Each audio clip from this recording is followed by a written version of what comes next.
Nú stöndum við fyrir framan Bjarnabúð í Reykholti í Biskupstungum, en þetta byrjaði sem lítill skúr við bensíndælu en er nú kallað félagsmiðstöð af sumum og moll af öðrum. Ef það er ekki til í Bjarnabúð, þá þarftu það ekki, segja heimamenn. En þetta er fjölskyldurekin búð og nú er 4. ættliðurinn tekinn við og vinnur í búðinni. En við ætlum að líta inn og taka einn eiganda búðarinnar tal. Komið með. Þetta byrjaði 1947 þegar Kristinn afi minn byrjaði að selja steinolíu hérna bara á horninu og eftir það fekk hann svo dælur fljótlega og skúr til að hafa svona kók og prins og gat selt svo tómata sem hann framleiddi sjálfur heima og svo 1985 þá byrja mamma og pabbi, Bjarni og Oddný að þau byggja verslunina og byrja hérna 85. Við reynum að vera með allt það sem þarf í sveitinni og heimafólk segir oft að ef þú finnur það ekki hjá okkur þá þarftu ekkert með það að gera.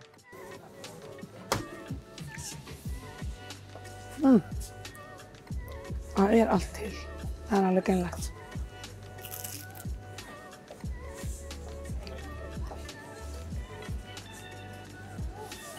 What?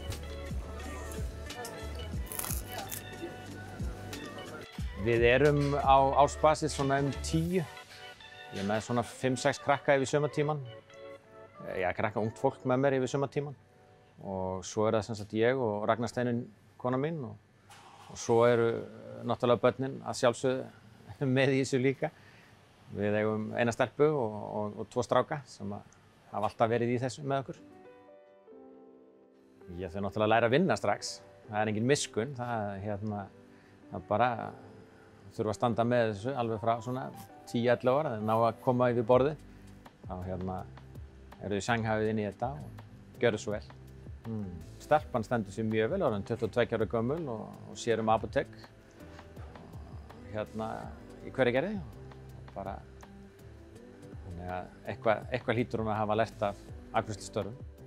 Þetta skiptir öllu fyrir samfélagið í sveitinni að hafa verslun og hafa eitthvað stað þar sem fólk getur hist og fengið helstu nauðsynjar og við erum hérna með bankaafgreiðslu líka þannig að við svona reynum að sinna þeirri þjónustu sem þarf að sinna dagsdaglega.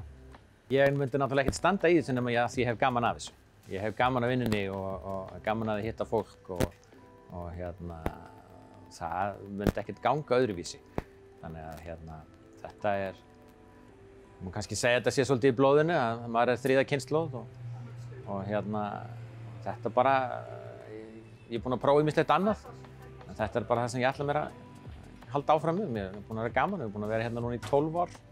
Við búum bara hérna hinum megin við götuna, þannig að það er ekki eins og sé langt að fara í vinnuna. Og þú varst að segja mér að afiðinn er það ekki hljóp bara þegar það var flauta? Hann hljóp bara út þegar það var flauta, hann var kannski bara í heyskap eða í mjölku, í mjöltum eða öðrum sveitastörfum sem að tíðkuðust hérna þá og þá var náttúrulega ekki eins mikil umferð þannig að þá þegar það þurfti afgreiðslu þá var bara að stoppa við dælun og flauta. Af hverju heldur að hann hafi farið í þennan business? Þetta var náttúrulega bara auka búgrein. Hann var bóndi alla sína tíð en þetta var svona auka þjónusta, hentaði vel af því að við vorum hérna á þjóðbrautinni á leiðinni upp á Geirs og Gullfoss og það voru náttúrulega ansi víða út allt land bensínafgreiðslur og miklu þéttara net heldur en er í dag. Og þetta var mjög algengt í sveitum að þetta væri svona auka búgrein að þjónusta eldsneyti. En hvenær kemur þú inn í þetta? Við hjónin flytjum hérna heim 2010.